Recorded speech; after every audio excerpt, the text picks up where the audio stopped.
1절에서 7절까지 말씀입니다.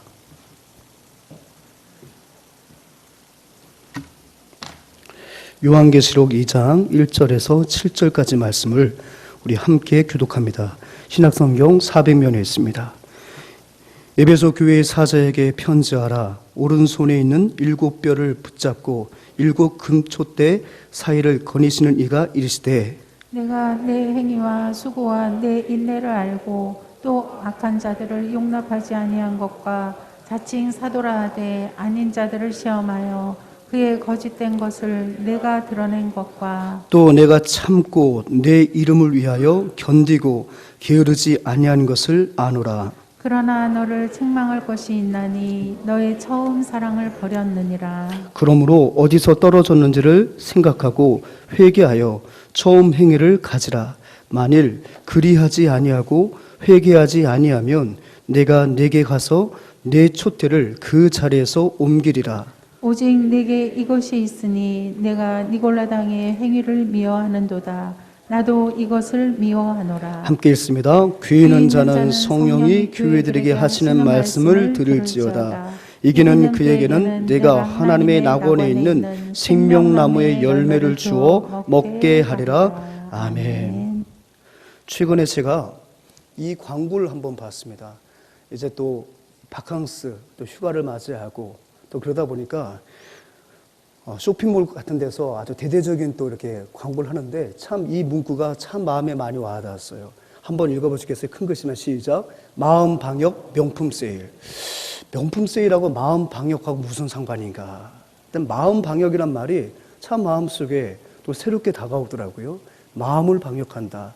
그렇지. 우리 교회만 하더라도 주중에 3번 정도 방역을 합니다.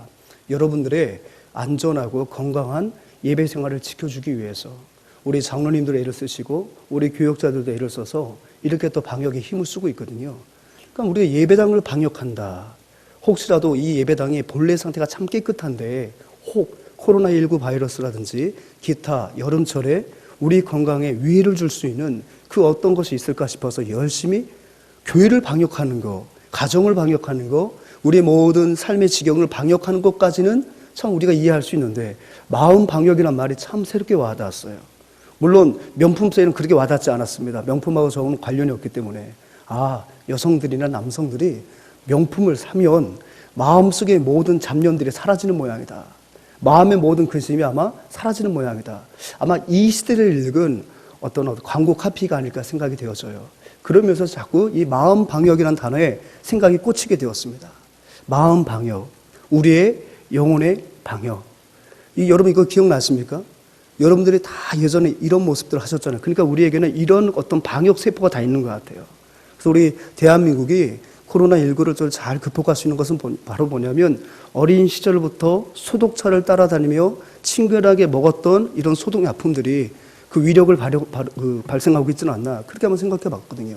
그렇다면 우리의 마음의 방역, 우리의 영혼의 방역은 어떻게 하면 좋을까? 우리에게 영혼의 방역이 필요한가? 한번 생각해 보게 돼요. 그러면서 드는 생각이 그래, 우리의 영혼과 우리의 마음이 깨끗하게 방역될 수 있는 것은 우리의 마음을 병들게 만들고 우리의 처음 생각과 우리의 신앙의 초심을 빼앗아 가려고 하는 그런 세속의 도전 앞에서 끝까지 우리의 마음을 정결하게 지키고 우리의 마음이 그 어떤 것으로부터 오염되지 않도록 하나님께서 은혜의 방편으로 주신 것이 바로 무엇입니까? 예배구나. 그러면서 그런 생각이 드는 거예요. 하나님, 오늘 드려지는 우리 주일 예배를 통해서 한 주간 동안에 코로나19와 치열하게 싸우고 한 주간 동안에 세속화의 도전 앞에서 내 믿음과 신앙을 지키기 위해서 정말 안간힘을 썼던 주의 거룩한 백성들이 주님 전에 올라와서 드려지는 예배를 통해서 예배 가운데 선포되는 말씀을 통해서 또 말씀을 붙들고 간절히 주님 앞에 기도하는 그 기도의 내용들을 통해서 우리의 마음과 영혼을 깨끗하게 방역하여 주옵소서. 그리하여 주님 처음 만났을 때 그 순수한 믿음, 처음 그 사랑이 결단코 오염되지 않는 복된 이 시간 되게 하여 주옵소서. 지난 한 주간 동안에 제가 이 마음 방역이라는 이 단어에 꽂혀가지고 이렇게 기도의 제목을 삼고 기도하였습니다. 사랑하는 여러분, 우리 하나님께서는 예배를 통해서 거룩한 주의 공동체를 통해서 성도들의 마음과 영혼을 지켜주십니다. 아멘. 특별히 기록된 말씀과 은혜의 방편으로 허락하여 주신 말씀과 기도와 성례, 이 모든 걸 아우르는 예배를 통해서 항상 주의 권속들의 심령과 마음과 영혼을 우리 하나님께서는 그 어떤 것으로부터 오염시키지 아니하고 주님 사랑이 시들어지지 않고 주님 사랑의 마음이 날로 푸르러지도록 우리 하나님께서는 끊임없이 우리를 말씀으로 권면하신 줄 믿습니다.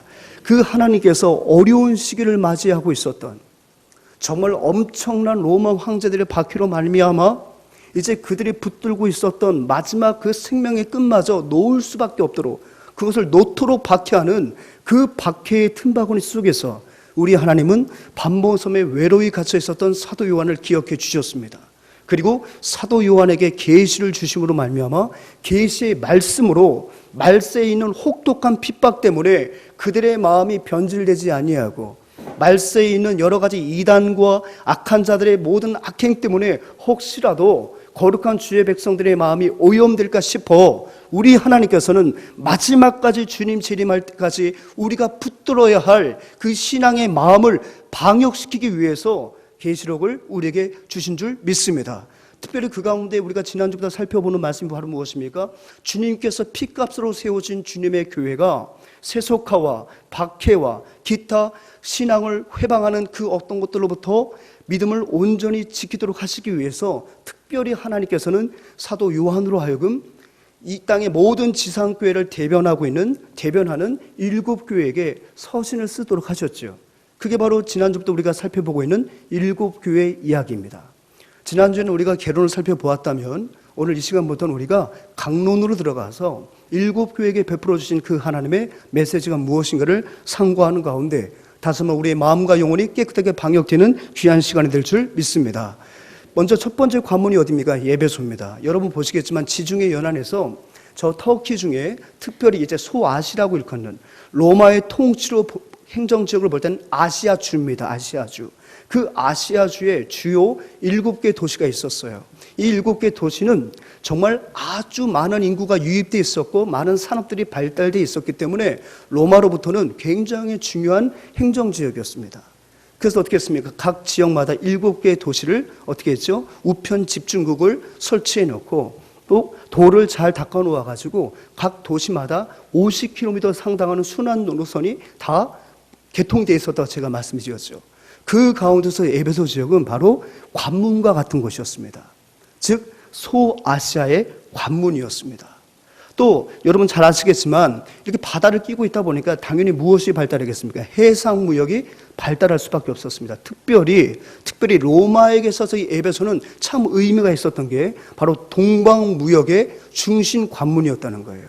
동방에 있는 유프라테스 또 동방에 있는 메소포타미아에 나는 모든 거기서 나는 농산물과 모든 문화적 산물들을 어디로요? 유럽으로 가지고 올 때 반드시 통과하는 곳이 바로 어디였습니까? 에베소였다는 거예요. 그러니까 이 에베소는 무역이 발달하게 되고, 그죠? 또 도로가 발달하다 보니까 당연히 많은 인구 유입이 있을 수밖에 없죠. 그래서 당시에 1세기 당시에 에베소 지역의 인구를 가늠하는 많은 학생 인구를 가늠해 봤는데 약 27만 명 모여있는 그런 도시였다는 거예요. 여러분 지방의 중소도시가 10만만 넘으면 시로 승격하지 않습니까? 27만이라고 한다면 굉장히 큰 규모가 아니겠습니까? 바로 그런 곳이 어디였습니까? 에베소 지역이었다는 거예요. 에베소 지역. 이 에베소 지역은 로마 제국이 통치하고 있었던 그 지역 가운데 4대 큰 도시가 있었거든요. 그 4대 도시 가운데 하나였어요. 가장 첫 번째 도시는 바로 로마 제국 수도였던 로마겠죠. 그 다음에 어디입니까? 시리아 안디옥. 그 다음에 저 북아프리카에 위치하고 있는 알렉산드리아. 여기가 아주 큰 도시였거든요. 거기에다가 어디까지? 바로 오늘 살펴보는 에베소까지. 이게 비포였습니다. 로마 제국이 통치하는 제국 내에서 가장 큰 규모를 자랑하는 도시 가운데 하나였습니다. 또 한 가지 우리가 정치적으로 살펴볼 것은 바로 뭐냐면 이 에베소 교회는 자유도시였다는 거예요. 여러분 잘 아시겠지만 로마 황제가 모든 제국을 제패한 다음에 직접 통치를 했습니다. 그 통치의 의미가 바로 무엇입니까? 로마 군대를 주둔시켰다는 거예요. 그리고 총독을 그 지역마다 세웠습니다. 그런데 이 에베소 지역은 너무나도 충성도가 높았던 곳이었기 때문에 로마 황제가 자유도시로 선포를 해줬다는 거예요. 뭐 송도 자유무역 뭐 이렇게 특구처럼 그런 식으로 자유도시. 그러니까 어떤 특기가 있었냐면 이 안에는 어떤 로마 황제의 어떤 공권력을 상징하는 무엇이 없어서 로마 군대가 주둔하지 않았어요. 자치권을 인정해 주었다는 거예요. 다만 총독이 민원이 발생하면 순회하면서 재판 정도 할 정도였어요. 그러니까 얼마만큼 로마 제국 내에서 그 규모만큼이나 그 충성도를 인정받은 도시였는가, 얼마나 안전된 곳이었는가를 가늠해 볼 수 있는 그런 정치 제도이겠죠. 또 한 가지 살펴볼 것은 바로 뭐냐면 이곳은 굉장히 문화가 발달했던 곳입니다. 그래서 여러분 그리스 아테네도 여러분 올림피라고 하는 그 체전들이 정기적으로 있었잖아요. 그죠? 여기도 마찬가지였습니다. 이오니아 지역에서 매년 5월이 되면 아테네 못지않은 엄청난 그 체전이 열렸어요. 체전이. 후에 네로가 등극을 해서 1차 박해의 원흉 같은 이 네로가 즉위를 했을 때 이 에베소 지역에 일어난 이 체전에 많은 관심을 가졌어요. 그래서 어떻게 했습니까? 본인이 하사를 해줬는데 무엇을 하사해 줬습니까? 대규모 경기장을 하사해 준 기록이 있어요. 그래서 그 에베소 옛 도시를 보게 되면 정말 대형 경기장이 있습니다. 근데 그것을 네로가 세워줬다고 하더라고요. 또 한 가지는 바로 뭐냐면 문화가 발달했습니다. 그래서 대규모 공연들이 자주 일어났는데 그 공연을 할 수 있는 대규모 연극장이 있었다고 합니다. 근데 무려 수용 인원이 2만 4천 명이었대요. 제가 서울예술의전당 한번 가본 적은 있습니다. 제가 뮤지컬 하나 보러 갔는데 여러분 뮤지컬비가 얼마나 비싼 줄 아십니까? 그래가지고 나름대로 저희들은 큰 거금을 모아가지고 교역자끼리 회비를 모아서 한번 갔는데 나름 인생 최고의 큰 관람료를 지불했는데 자리는 저 끝이에요. 저 끝에. 그리고 얼마나 가파른지 일어나 막 쏟아질 것 같은 그런 곳에서 배우들이 정말 요만큼 보이는 그런 극장에 가서 제가 본 적이 있는데요. 거기도 2만 4천 명은 안 될 거예요. 모르겠습니다. 모든 홀을 다 관람객 수를 뭐 정산을 얼마가 나오는지는 잘 모르겠습니다만 여러분 한 번에 들어가는 연극 극장이 2만 4천 명. 대단하지 않습니까? 정말 대단해요. 그러니까 여러분 이 에베소에 이만큼 문화를 즐길 수 있도록 2만 4천 명이나 되는 시민이 와서 문화와 연극을 볼 수 있을 정도였다면 이 도시는 적어도 먹고 사는 문제는 해결된 도시라는 거예요. 아니 먹고 사는 문제도 힘든데 연극 볼 겨를이 어떻겠습니까? 그만큼 무역 때문에 많은 경제적 번영을 이뤘고 그 결과물로 많은 사람들이 문학적 욕구가 있었고 그것을 충족시키기 위해서 로마 황제들은 경기장도 지어지고 그곳에 연극장도 있었다는 것을 가늠해 볼 수 있다는 거죠. 또 한 가지 우리가 이제는 영적으로 한번 볼 필요가 신화적으로 볼 필요가 있는데 종교적으로 볼 필요가 있는데요. 이 에베소 지역에는 적어도 대표는 두 신이 있었다는 거예요. 한 신은 바로 뭐냐면 신화적인 신이에요. 신화적인 신. 가상의 신이죠. 한마디로 하면 우상이 있었다는 거예요. 그게 바로 뭐냐면 아데미 여신이었습니다. 아데미 여신. 근데 여러분 고대의 7대 불가사의 가운데 하나가 바로 뭐냐면 오늘날의 많은 과학자들도 7대 불가사의로 엮이는 게 바로 뭐냐면 바로 아데미 신전입니다. 그 아데미 신전이 얼마나 크고 웅장했는지 기록에 따르면 그 길이가 약 136m 정도 됐대요. 여러분 136m 한번 생각해보세요. 그 건물 길이만 136m예요. 길이만. 폭을 어떻게 되냐면 가로 길이는 약 70cm, 70m 정도 됐다고. 70m. 그러니까 여러분 70m에다가 길이가 136m 생각나십니까? 우리 교회하고는 비교도 안 되는 거예요. 여러분. 그 건물만 높이는 약 7m 정도 됐다고 하는데요. 놀라운 것은 뭐냐면 직경 2m가 되는 그 기둥이 120개가 그 큰 건물을 지탱하고 있는데 그중에 36개의 기둥은 온갖 보석과 진귀한 예물로 치장을 한 36개의 기둥이 있었다고 합니다. 그리고 무려 수용시설을 보니까 약 5만 명이 머물 수 있는 신전뜰이 있었다고요. 5만 명이 쓸 수 있는 신전뜰. 광화문 광장에 빡빡해 보면 10만이 막 이렇게 쓸 수 있는데 아마 그 뜰, 5만 명이 쓸 수 있는 그 뜰이 있었다는 거예요. 건물 자체도 길이가 130m에 폭이 65m 또는 70m, 높이는 7m, 기둥은 120개, 그 중에 36개 기둥은 온갖 화려한 진귀한 보물들로 가득 장식이 됐고 그 다음에 그 뜰은 얼마나 넓은지 그 뜰에는 5만 명이 동시에 설 수 있는 그런 넓은 뜰. 또 안타까운 것은 바로 뭐냐면 그 신전의 그 여사도들, 한마디로 신전 창녀들이죠. 그들의 종교의식이 굉장히 음란했으니까 그 여사제만 수용할 수 있는 그 기숙사 시설이 약 수천 명을 수용할 수 있었다고 합니다. 그러니 여러분, 정말 이 아데미 신전, 이걸 로마 신으로 바꾸면 이게 다이아나거든요. 다이아나. 그러니까 여러분 엄청나죠. 엄청나죠. 뿐만 아니라 여러분 잘 아시는 것처럼 그 아데미 여신을 우상으로 만드는 은장색이 그 성지라고 오는 모든 사람들에게 있어서는 아주 중요한 세공품으로 팔렸다고 합니다. 그게 바로 신화의 신 아데미 여신을 섬겼던 바로 에베소였습니다. 또 이 에베소 지역에는 현존하는 신을 또 숭배하고 있었어요. 현존하는 신, 바로 그가 누굽니까? 로마 황제입니다. 제가 지난주에 말씀드릴 때 특별히 이 사도 요한이 지금 밤모습에 유배되어 있고 지금 7교회에게 편지를 쓰는 그때는 바로 도미티안 황제에 의해서 2차 박해가 감행됐을 때 그 무렵이에요. 2차 박해는 바로 무엇 때문에 그래요? 이 도미티안이 굉장히 교만장해서 자기를 신격화했는데 제국 내는 모든 신민들은 다 도미티안을 왕으로 로드로 섬기는데 오직 기독교인들만 도미티안을 로드로 섬기지 않고 그가 로마법에 의해서 십자가에 달려 죽인 바로 예수 그리스도를 로드로 섬기는 거죠. 황제 숭배를 거부하는 거예요. 그것이 촉발이 돼서 도미티안 시대에 엄청난 피율이 나는 사륙이 벌어지거든요. 그 결과물 때문에 지금 사도 요한은 밤모습에 유배가 지금 되어 있고요. 근데 이 도미티안이 이 에베소 지역에다가 길이 가로가 약 50m, 그다음에 길이가 약 100m 되는 그런 그 언덕에다가 자신의 동상을 세워놓고 그것을 경배하도록 만드는 그 거리를 조성했다고 하는데 그게 바로 키레테 거리입니다. 키레테 거리에 가면 지금도 그 도미티안 황제의 그 두상이 또 동상이 허물어졌는데 그 두상이 지금도 박물관에 있다고 하더라고요. 그러니까 여러분 이 에베소 지역은 가장 대표적인 두 신이 지배하는 나라였어요. 하나는 아데미 여신, 신화적인 신. 하나는 현존하는 신 로마 황제 도미티안. 그곳이 바로 어디였습니까? 에베소였습니다. 그러니까 에베소에 여러분 지금 영적 분위기가 감지가 됩니까? 그렇다면 여러분 에베소 교회는 어떻게 태동을 하게 됩니까? 사도행전 18장과 19장에 보게 되면은 이 에베소 교회가 태동하는 그 역사가 기록되어 있습니다. 사도 바울의 3차 전도 여행의 선물이죠.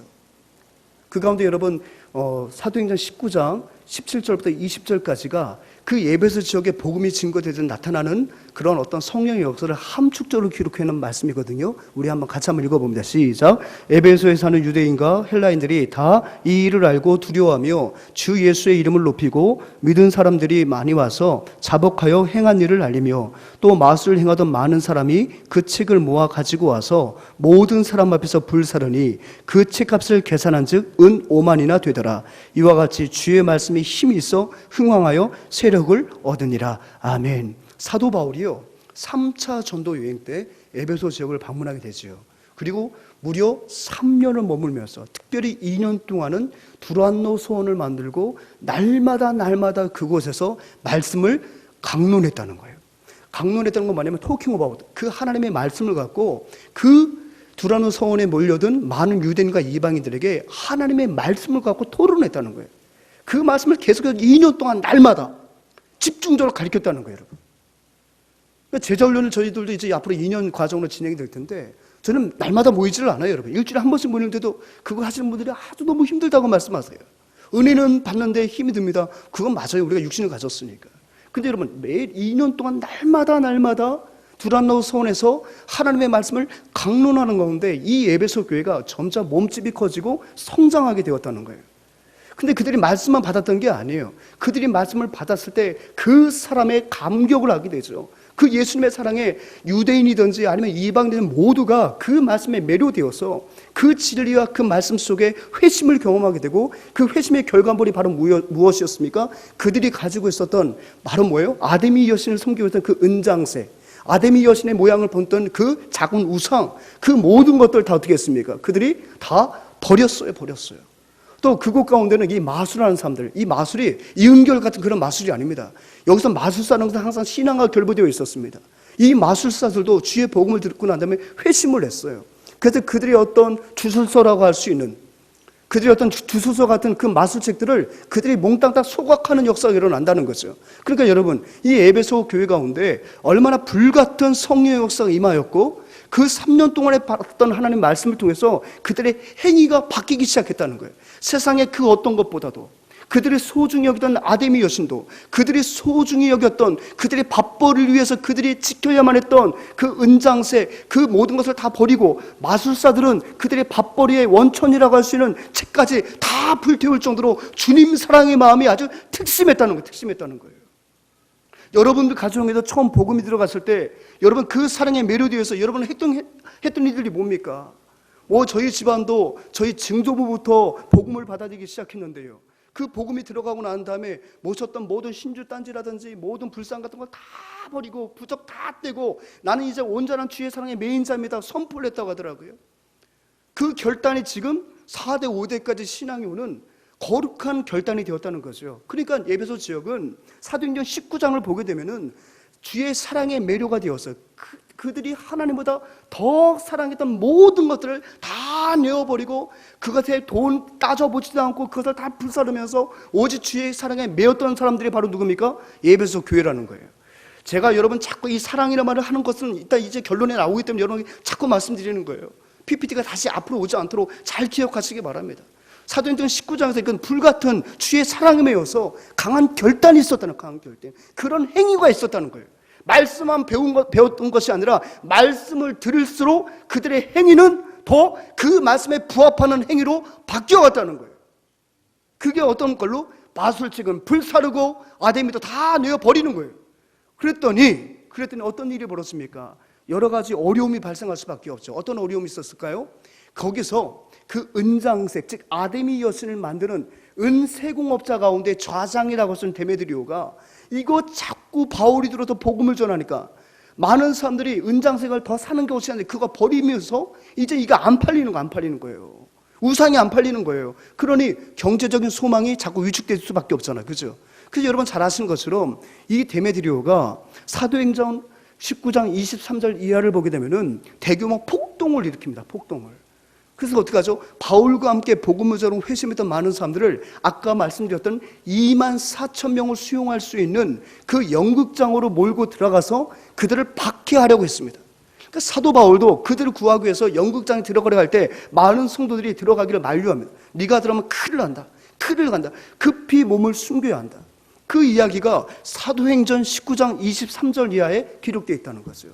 그래서 이렇게 복음이 확산이 되니까 주의 사랑에 매여서 모든 것들을 다 버리게 되니까 그것을 회방하는 무리들이 대규모 폭동을 일으켜서 더 이상 그들이 주님 사랑의 마음을 표현하지 못하는 엄청난 소동이 일어났던 것이 바로 어디예요? 에베소 교회라는 거예요. 에베소 교회는 바로 그러한 바울의 헌신적인 복음 전파와 성령의 강력한 임재로 태동한 교회가 바로 어떤 교회입니까? 에베소 교회였습니다. 신화적인 신이 있고 현존한 신이 있던 그 땅 가운데 주의 복음의 역사가 힘있게 증거가 된 것이죠. 그런데 보십시오. 이 에베소 교회 오늘 사도 요한을 통해서 우리 하나님께서 사랑의 서신을 보내는데 그 서신을 통해서 그들 가운데 보여주신 주님의 이름은 어떤 이름이었습니까? 그 서신을 통해서 지금 에베소 교인들에게 우리 주님은 자신을 어떤 모습으로 소개하고 있습니까? 계시록 2장 1절 말씀을 한번 같이 읽습니다. 시작. 오른손에 7뼈를 붙잡고 7 금초대 사이를 거니시는 이가. 여러분 이 말씀은 지난주에 우리가 개론에서 살펴봤죠. 계시록 1장 12절부터 20절까지의 말씀은 반모섬에서 자신에게 계시의 말씀을 주시는 그 음성을 누가요? 사도 요한이 목숨을 걸고 그 예수님의 모습을 보고 싶어서 싹 고개 돌려 봤을 때 우리 주님의 그 영광스러운 모습을 지금 사도 요한에게 보여주십니다. 그 모습이 12절부터 20절까지의 내용이었는데 그 모습은 이후에 7 교회에게 나타난다는 거죠. 그 첫 번째 모습이 바로 오른손에 있는 7뼈를 붙잡고 7뼈는 바로 7개의 사자를 말합니다. 즉 7 교회에 주의 복음을 전하는 그런 메신저들을 말하죠. 7뼈를 근데 누가 붙잡고 있다고요? 우리 예수님이 그 7뼈를 붙들고 계신다는 거예요. 여러분 붙들고 계시다는 얘기는 뭐냐면 그것을 우리 예수님께서 지키신다는 거예요. 7뼈의 사자들을 주님께서 붙들고 지키신다는 거예요. 즉 7뼈는 7 교회죠. 7 금초대 7 교회죠. 우리 주님께서 지금 에베소 교회를 포함한 소아시아의 모든 지상의 교회들을 붙들고 계시다는 거예요. 근데 무슨 손으로? 오른손으로. 여러분, 이 고대 사람들에게 오른손은 권능의 손입니다. 권세의 손입니다. 능력의 손입니다. 사실 우리 주님은 오른손 왼손이 어디에 그 자체가 능력인데, 그럼에도 불구하고 오른손의 의미를 부여하고는 우리 인생들에게 우리 주님이 건성건성 지키는 것이 아니라 놀라운 주의 권세와 권능으로 지키신다는 것을 보여주시기 위해서 신인 동영론적인 그 계시의 방법을 통해 권능의 오른손으로 7뼈를 붙들고 계시다고 말씀하시는 거예요.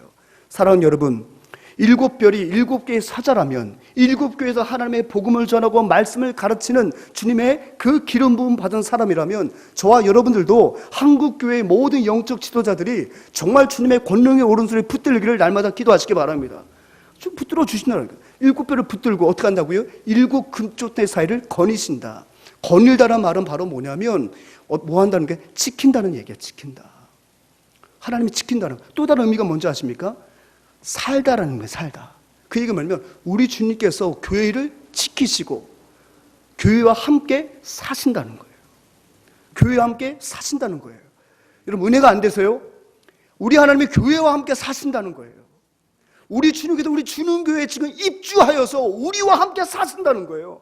얼마나 이것이 큰 은혜입니까? 교회와 함께 사는 이가 교회를 붙들 뿐만이 아니라 그 교회에 직접 들어가셔서 마치 우리 예수님께서 거룩하신 하나님이었지만 이 세상 속으로 into the world, 세상으로 들어오셔서 우리에게 모든 구원의 문제를 해결해 주시고 천국 영생의 소망을 주신 것처럼 여전히 주님은 하늘 보좌에 올라가셨지만 보혜사 성령을 통하여 여전히 교회 가운데 들어오셔서 교회와 함께 사신다는 거예요. 아멘.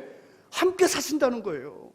여러분들의 심령 가운데 전을 마련해 놓으시고 성령이 함께 사는 것과 동일한 거죠. 성령이, 예수님이 교회와 함께 산다는 것을 말씀해 주는 거예요. 그래서 여러분 얼마나 감사해요. 아니, 주님이 우리 집에 거주하시는데 얼마나 감사해요. 아니, 황제 때문에 우리가 지금 죽을 것 같은데 주님 말씀하시네. 내가 너희 교회와 함께 살고 있다. 내가 거닐고 감찰하고 지키고 내가 붙들고 있고 더 나아가서 너희와 함께 살고 있어. 여러분, 이 말이 얼마나 도미티안의 그 황제의 숭배 중심지에서 핍박받고 있었던 예배소 교인들에게 얼마나 큰 위로가 되었겠습니까? 사랑하는 여러분, 코로나19 때문에 변화무쌍한 여러 가지 이런 사회적 환경 때문에 날로 병세가 짙어지는 여러분들의 어떤 육체적인 상황 때문에 지금 여러분께서 고난 가운데 있습니까? 다시 한번 오늘 이 말씀 마음속에 새기시기 바랍니다. 주님이 우리 속에 들어와 함께 샀습니다. 함께 하십니다. 그 말씀이 얼마나 위로가 되는지요. 말씀 주면서 이 단어가 마음속에 얼마나 은혜로 와닿는지요. 함께 사시는구나. 함께 살고 있다고 지금 주님께서 지금 친히 우리에게 말씀해 주고 계세요. 지금 이 말을 한번 정리해 볼까요? 같이 읽습니다. 시작. 즉 예수 그리스도의 지킴과 보호를 함축한다. 이러한 지킴과 보호가 그의 오른손으로 이루어진다는 점은 어떤 환난에도 불구하고 교회가 안전할 것임을 시사한다.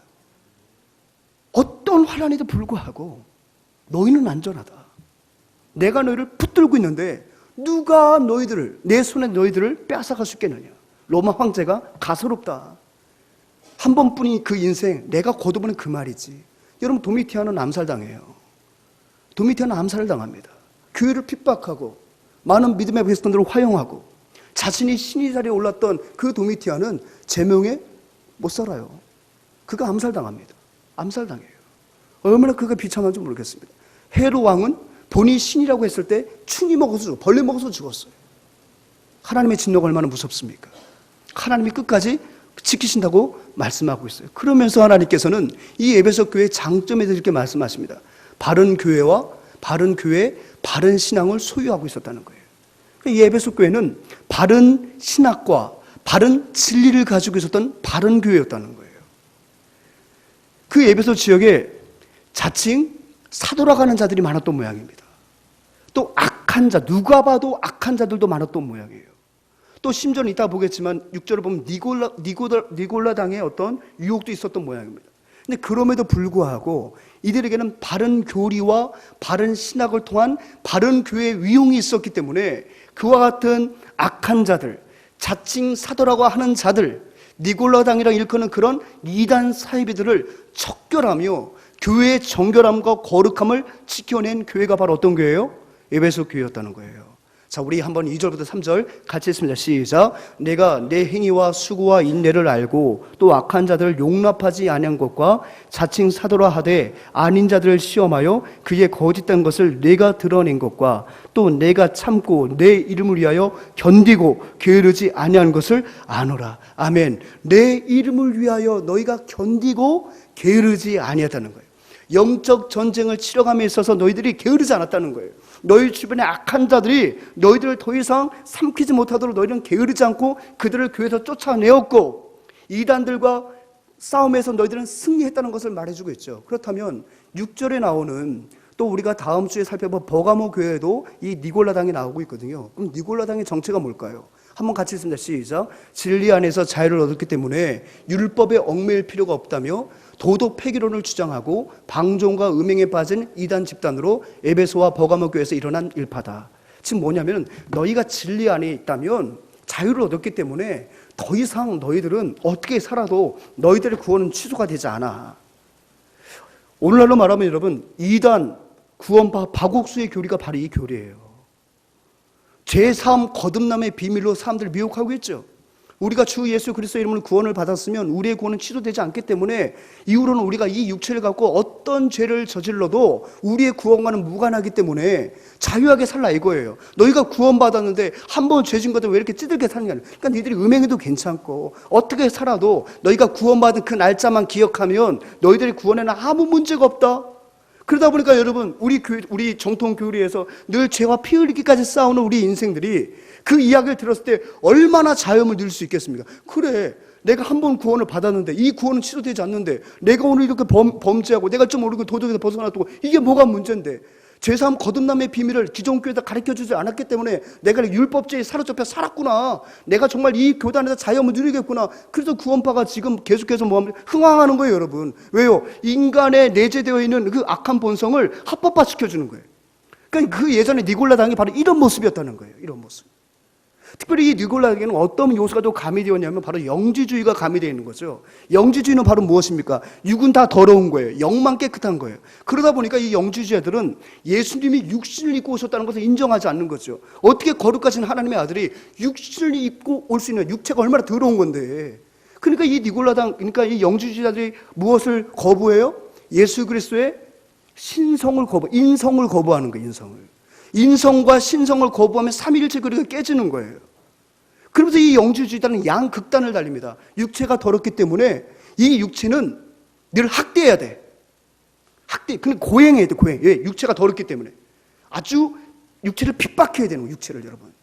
그래서 육체를 핍박하기도 굶고, 육체를 핍박하기도 몸도 꼬고, 이상한 방법들로 육체를 가혹하게 하는 거예요. 왜? 육체가 더럽기 때문에. 또 그 반극단에 서는 사람들은 어떤 생각을 갖고 있냐면 이 육체는 더럽기 때문에 원래 더러운 거기 때문에 이 육체를 아무렇게나 사용해도 괜찮다는, 원래 더럽기 때문에. 그러니까 이 사람들은 뭐죠? 극단적인 쾌락주의를 일컫는 거예요. 첫 번째 말씀드릴 때는 극단적인 금욕주의. 육체가 원하는 건 다 안 해. 육체가 원하는 건 다 안 한다면 극단적인 금욕주의와 육체는 원래 더러운 거니까 아무리 금욕을 해도 육체는 더러워지는 거야. 그러니까 마음과 육체는 우리의 영혼에게 아무런 영향력을 끼칠 수 없어. 우리의 구원에 아무런 영향력을 끼칠 수 없으니까 육체는 계속 더러워도 돼. 그게 바로요 극단적인 쾌락주의예요. 그러니까 이런 시대적 산문들이 다 버무려져서 니골라당이란 괴물이 만들어진 거예요. 그러니까 여러분 에베소 교회는 어떤 이단이 있었다고요? 악한 자가 있어요. 이단도 아니고 악한 자가, 아주 악한 일만 일삼는 자가 있었어요.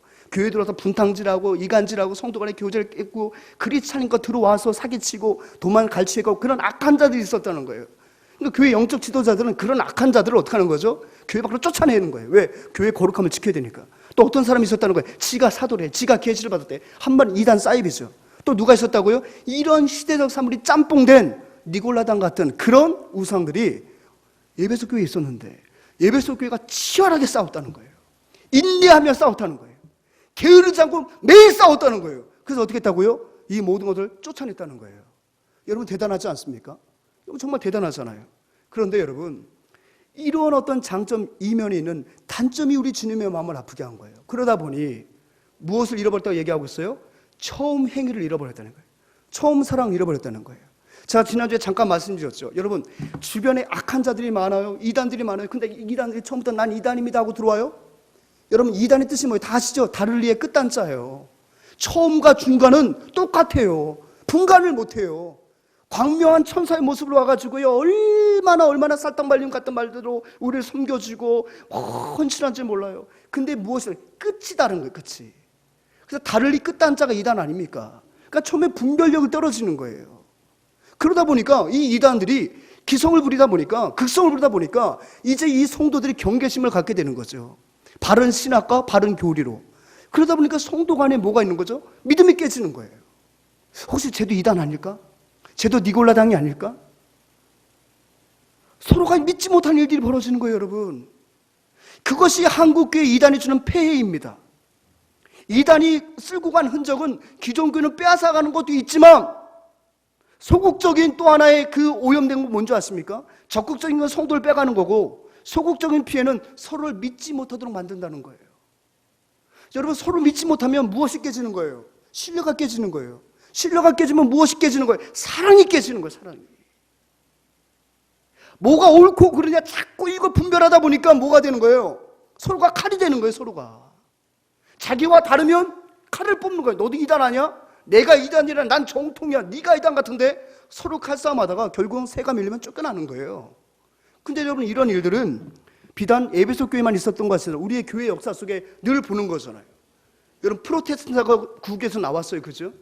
종교 전쟁이 30년 또는 40년, 100년이 이어갑니다. 여러분, 전 유럽을 피로 물듭니다. 거기까지는 그래도 바른 신학을 지키기 위해서 어떤 목숨의 대가를 지불했다고 우리가 좀 긍정적으로 볼 수 있을 것 같습니다. 근데 우리나라 장로교 교단을 보시죠, 한번. 합동과 통합도 쪼개지고요.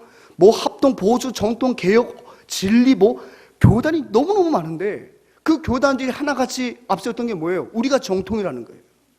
스스로가 정통이다 보니까 너는 우리와 함께 할수 나가, 또 나가면 또 교단 하나 만들고 또 신학교 하나 만들고 갑자기 목사가 되고 1년을 가지고. 왜? 목회자를 많이 양성해야 되니까. 신학과정 길면 우리 교단 안 오니까 1년 2년 주고 목사라고 막 주고 분별 없이 막 주고. 왜? 교단에서 목사 늘려야 되니까.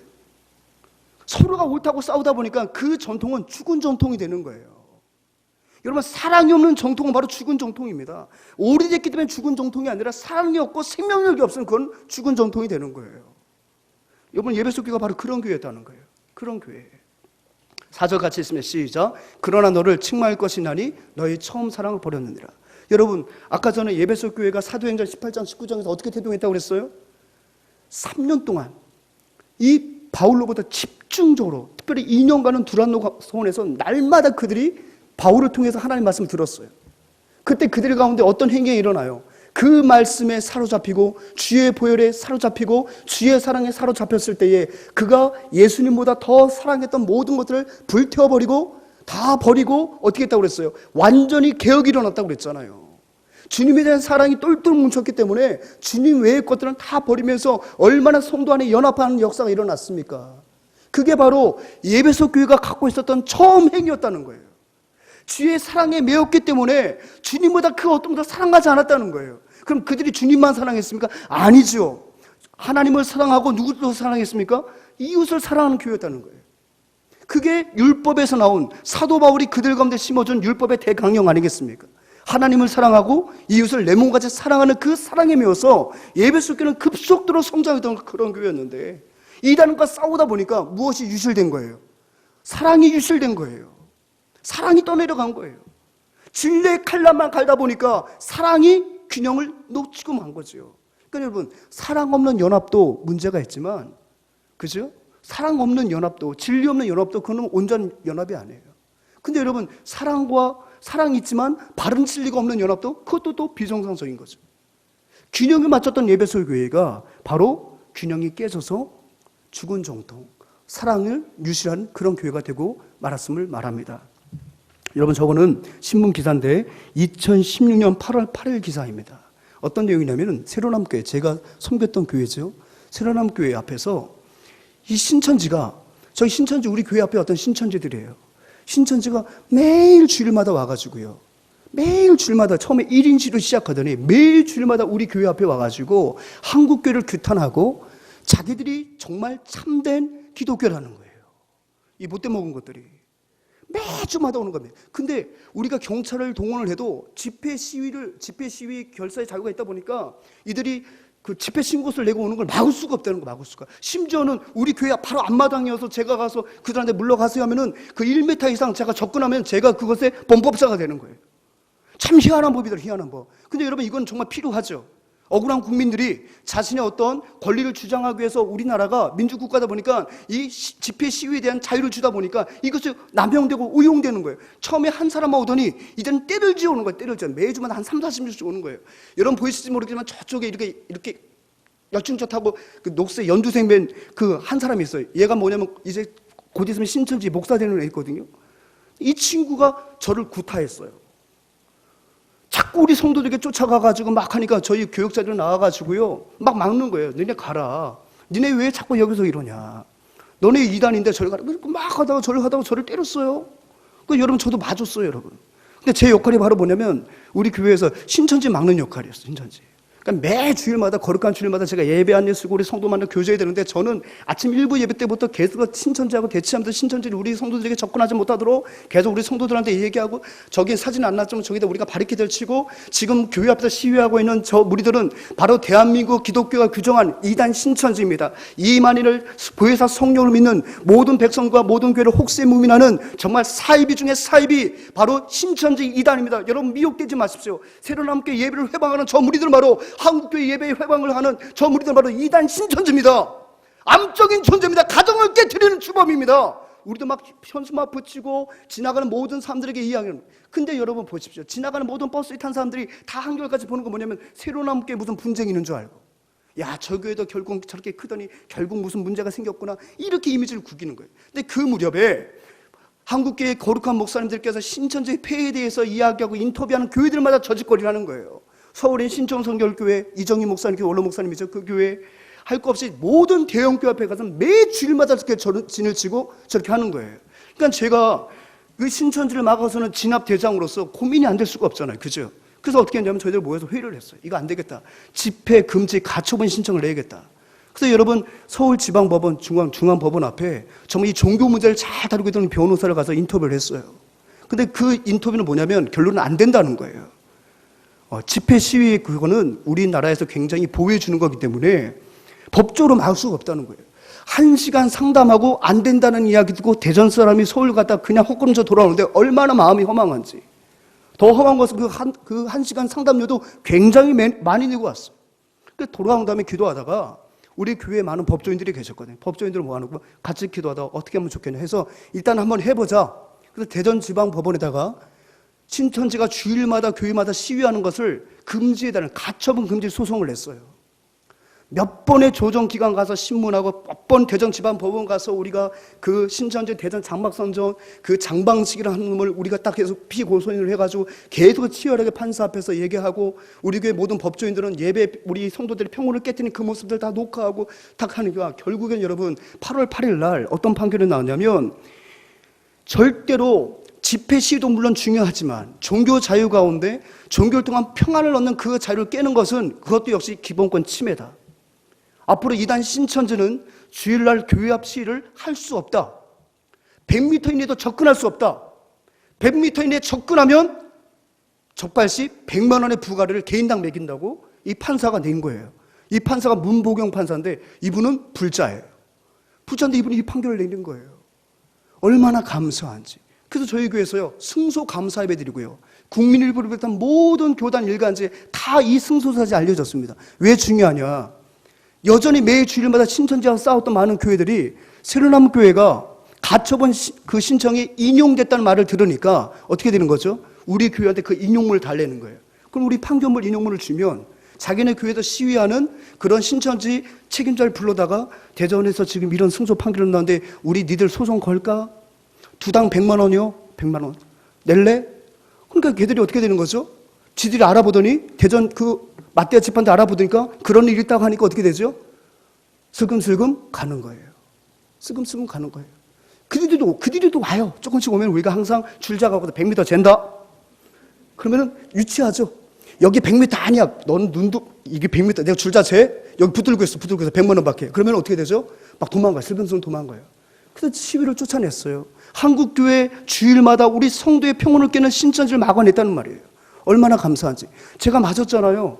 그래서 제가 소송을 걸었어요. 왜냐하면 그놈이 우리 성도 가운데 80 먹은 성도가 있었어요. 근데 그 성도가 예배 나와서 우리가 그렇게 맡고 있는데 우리의 그 경비를 뚫고 그 신천지 저 교주 같은 놈한테 가가지고 우산으로 한번 이렇게 밀었어요. 왜냐하면 알고 보니까 이 노인 집사님의 세 자녀 중에서 금지 오겹으로 키웠던 이 막내딸이 신천지에 빠져서 몇 년 동안 가족하고 연락이 두절된 거예요.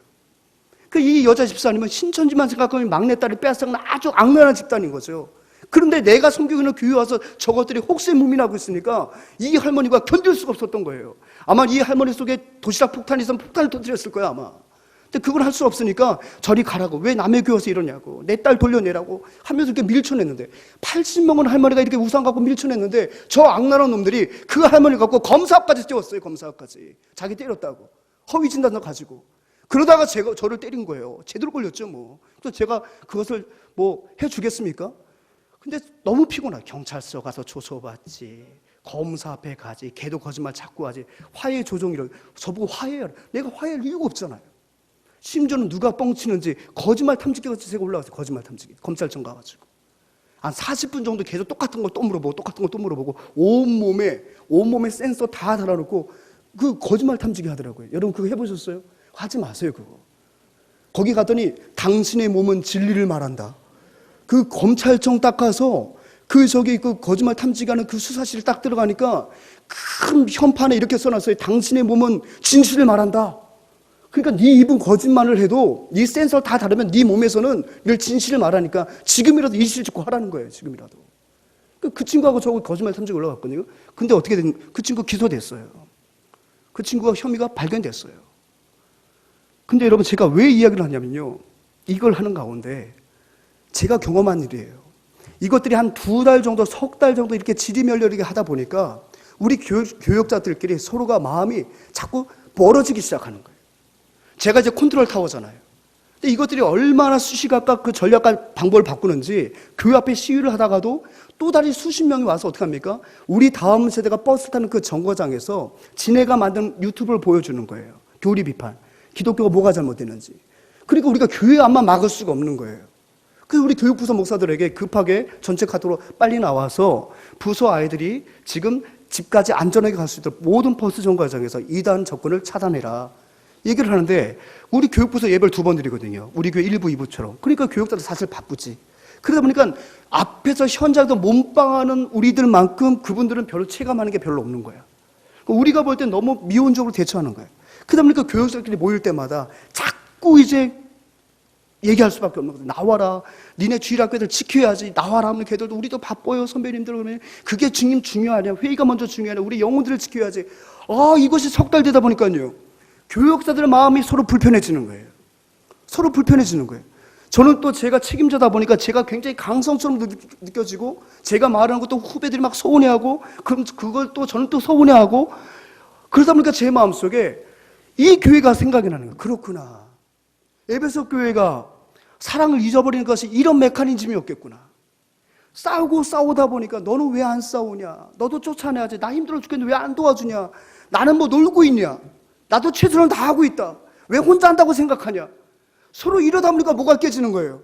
사랑이 깨지더라고요. 근데 여러분 고린도전 13장을 보십시오.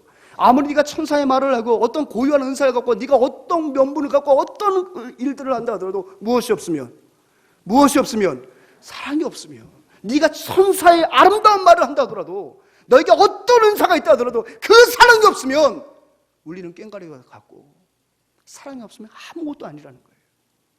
지금 이 말씀이 계시록의 말씀으로 이어지는 거죠.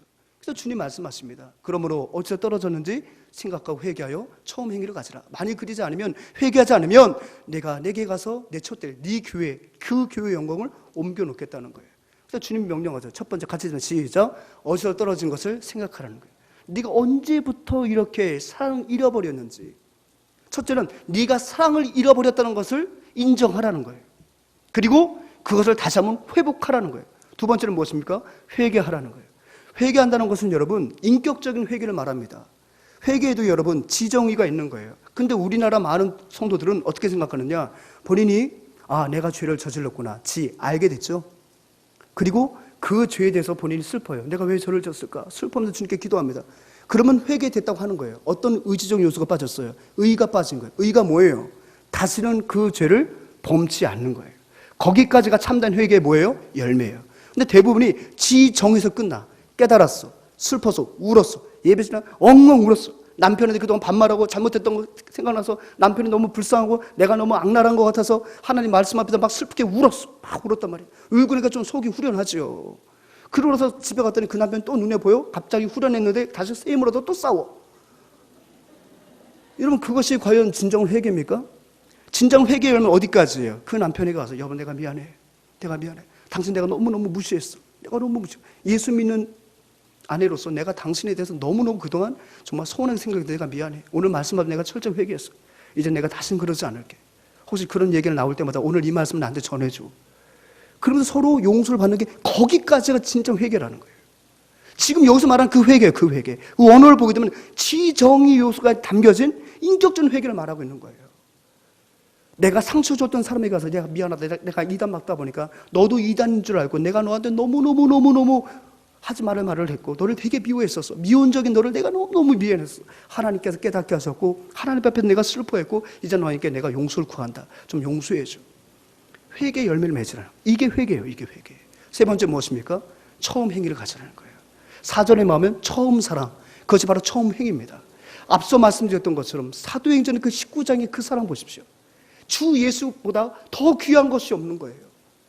그토록 갑옷처럼 여겼고 자신의 밥줄로 여겼던 마술집도 불살라버리고 갑옷처럼 여겼던 은장색도 다 버리면서 오직 주님만 사랑하겠다고, 주님이 말씀하신 대로 주님 사랑, 이웃 사랑을 실천하겠다고 위대한 결단이 있었던 교회들인데 이단과 싸우다 그 사랑을 잃어버렸거든요. 주님 말씀하십니다. 처음 행위를 가지래요. 저는 처음 사랑을 가지라고 제목을 정하려고 하다가 정말 성경을 많이 읽었음에도 불구하고 처음 행위라는 말이 제 마음속에 와닿았어요. 행위를 가지래. 그러니까 사랑해야지 마음만 갖지 말고 무엇을 가지라고요? 행위를 가지라는 거예요.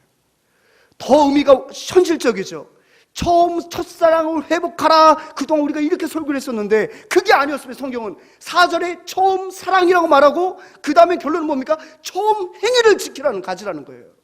그 사랑으로 너희가 행하였던 그 행위, 그 사랑의 행위를 회복해라. 사랑의 마음뿐만이 아니라 그 사랑의 행위를 뭐라고요? 회복하고 지키라는 거예요. 사랑 여러분, 처음 그 행위, 주님 만났고 결단했던 그 처음 행위, 여러분 그것을 다시 한번 기억해 보시기 바랍니다. 아니요, 그것조차 기억이 나지 않는데요, 오늘 한번 깊이 묵상하십시오. 우리가 회복해야 될 것은 바로 무엇입니까?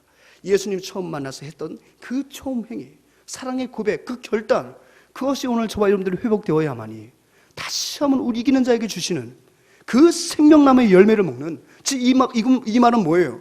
즉 에덴 동산에 있었던 죄를 범함으로 말미암아 쫓겨났고 그 누구도 생명나무의 과실을 먹지 못하도록 바리케이트를 쳐놨는데 너희들이 정말 진정으로 믿음을 회복하고 처음 사랑을 회복하면 결국 종말론적으로 하나님 너희들에게 무엇을 주신다는 거예요? 그 영원한 생명을 너에게 부여해 주시겠다는 상징적인 의미입니다.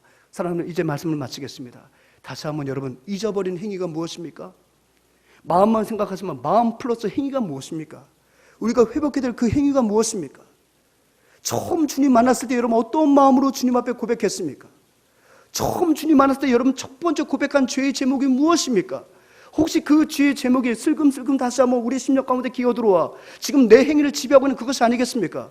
처음 주님 만나서 여러분 어떤 결단적인 믿음의 행위를 하셨습니까? 지금 그 믿음의 행위들이 날마다 반복되고 있습니까? 여기서 행위를 가져라는 말은 현재형인데요, 이거는 매일매일 하라는 거예요.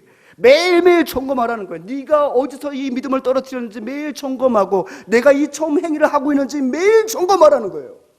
이런 매일 점검하십니까? 내가 예수님 믿고 결단한 것들 그 초심을 매일 점검하고 계십니까? 다시 한번 오늘 이 말씀을 통해서 내가 주님을 처음 만난 날을 기억하시기 바랍니다.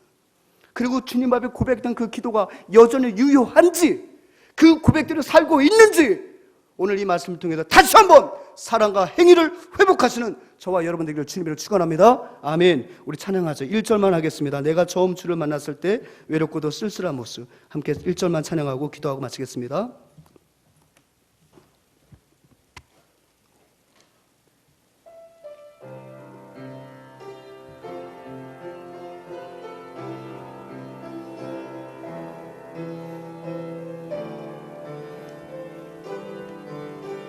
내가 주를 처음 만났을 때, 내가 처음 주를 만났을 때 외롭고 어두워 쓸쓸한 모습,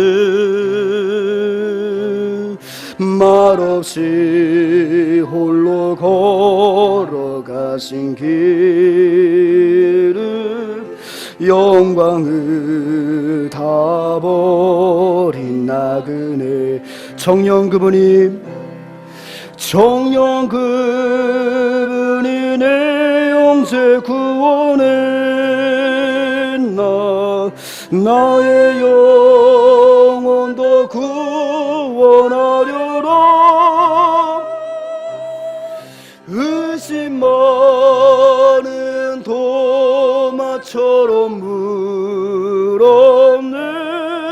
내가 주를 처음 만난 날. 우리 기도하겠습니다. 하나님 아버지, 처음 행위를 회복하는 우리 모두가 되게 하여 주시옵소서. 그리하여서 귀 있는 자 성령께서 하신 말씀을 들으라 하셨는데 그 말씀을 통하여 생명나무의 열매를 얻는 우리 모두가 되게 하여 주옵소서. 다시 주의 이름 한 번으로 간절히 기도합니다. 주여, 참 좋으신 아버지 하나님, 오늘 7교회 이야기 첫 교회로서 에베소 교회 이야기를 살펴보게 하시니 감사합니다. 처음 상과 처음 행위를 회복하라고 말씀하셨습니다. 하나님 아버지요, 오늘 이 말씀을 통해서 우리가 거두절미하고 이를 불문하고 내가 주님에 대한 그 사랑이, 이웃에 대한 사랑이 여전한지를 점검해보게 하여 주옵소서. 내가 주님 앞에 그 사랑이 혹시 떠나여 버리지 않았는지, 유실되지 않았는지 다시 한번 우리 심령에 내 사랑 지수를 아버지 하나님 다시 한번 측량해보게 하여 주시고, 이웃에 대한 우리 가족들에 대한 그 사랑의 측량 지수를 다시 한번 회복하여서 다시 한번 하나님 보시기 아름답고 생명나무의 열매를 걸맞는 그런 아버지 범사가 충만한 우리 모두가 될 수 있도록 하나님 함께하여 주옵소서.